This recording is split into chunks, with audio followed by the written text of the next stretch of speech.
السلام عليكم ورحمة الله وبركاته. بسم الله الرحمن الرحيم. اللهم صل وسلم وزد وبارك على سيدنا محمد. 1 رمضان، كل عام وانتم بخير. ان شاء الله بإذن الله تكون انت من الناس اللي كسبانة بعد رمضان. يعني احنا كل رمضان بيخش علينا في ناس خلاص بتلتزم بعد رمضان. فان شاء الله باذن الله تكون انت منهم، تكون انت من الناس اللي كسبوا نفسهم، وان شاء الله باذن الله يكسبوا في الاخره ويكسبوا في الدنيا ويستمروا بعد رمضان باذن الله.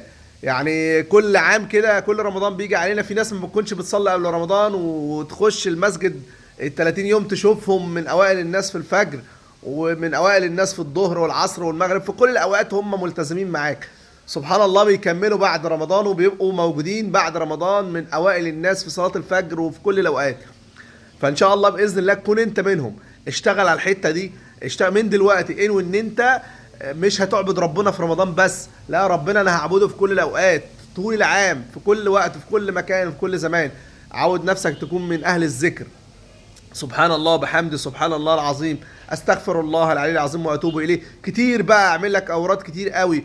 الصلاة على النبي صلى الله عليه وسلم، ورد للنبي صلى الله عليه وسلم. صلاة على النبي كتير وانت نايم وانت ماشي. اعمل لك ورد ان انا ان شاء الله باذن الله في الشهر دوت انا كل يوم باذن الله هصلي على النبي 1000 مرة على مدار 30 يوم 30,000، ولو زدت خير ليك.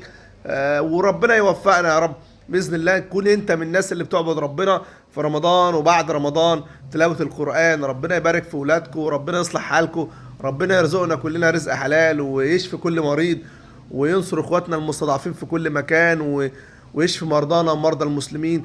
لا اله الا الله محمد رسول الله، لا اله الا انت سبحانك اني كنت من الظالمين. ربنا يعينكم على الطاعة ويعينكم على الذكر. السلام عليكم.